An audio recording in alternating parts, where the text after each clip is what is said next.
যমুনা টেলিভিশনের মতন বিশাল বড় একটা নিউজ মাধ্যম একটা প্রতিবেদন বানাইছে ফুডাপ্পি ফেয়ারনেস ক্রিম মাখে এবং সে এটা প্রমোট করে অথবা সেল করে সামথিং এরকম কিছু। তো তারপরেও যমুনা টেলিভিশন কেন এই কাজটা করছে আমি জানি না।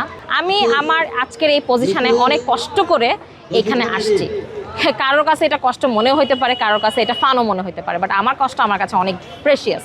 সো আমি আমার এই কষ্টগুলোকে বারবার করে রিপিট করে আমি আমার এখনকার অবস্থানটাকে মোটেও ছোট করতে চাই না বা মোটেও ডিমোটিভেট করতে চাই না, বরং যেটা গেছে গেছে। আমি আলহামদুলিল্লাহ এখন ভালো আছি। এখন কে আমাকে নিয়ে কি বললো না বললো তাতে আমার ঘরে 1 টাকাও আসবে না বা আমার ঘর থেকে কেউ 1 টাকাও নিতে পারবে না।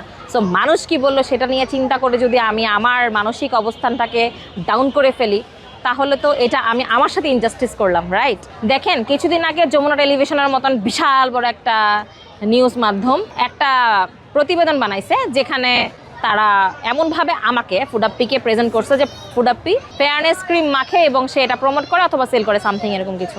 আল্লাহর রহমতে আমার যে গায়ের রং আল্লাহ আমাকে দিছে সেটার জন্য আসলে ফেয়ারনেস ক্রিম যদি প্রয়োজনও হয় আমি এরপরে ইউজ করবো না, বিকজ আমি এই জিনিসগুলো খুব ভয় পাই। আমি আজ পর্যন্ত কখনো ফেয়ারনেস ক্রিম ইউজ করি নাই, কখনো আমি বিক্রি করি নাই, কখনো আমি প্রমোশন করি নাই। সো তারপরেও যমুনা টেলিভিশন কেন এই কাজটা করছে আমি জানি না।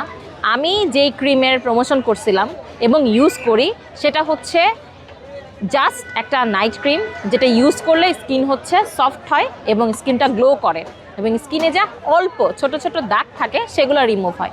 এর থেকে বেশি আমার ক্ষেত্রে ওই ক্রিমটা কোনো কাজেই আসে না। সো এই জিনিসটা আমি ভিডিওতে উল্লেখ করছি। এখন যমুনা টেলিভিশন কেন ফেয়ারনেস ক্রিমের সাথে আমার এই সামান্য একটা নর্মাল ক্রিমকে মার্চ করে ফেলছে, কেন এই ফেক নিউজ বানাইছে আমি জানি না।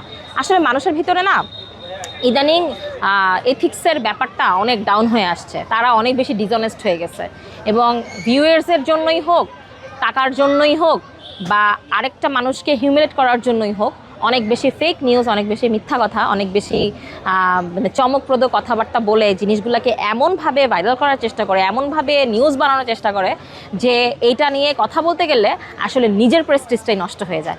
সো তারপরে আমি আমার জায়গা থেকে আমি আমার পেজের মাধ্যমে জিনিসটাকে ক্লিয়ার করছি যে আমি কখনো কোনো ধরনের ফেয়ারনেস ক্রিম ইউজও করি নাই, কখনো এটা প্রমোশনও করি নাই, বিক্রি করার তো প্রশ্নেই ওঠে না।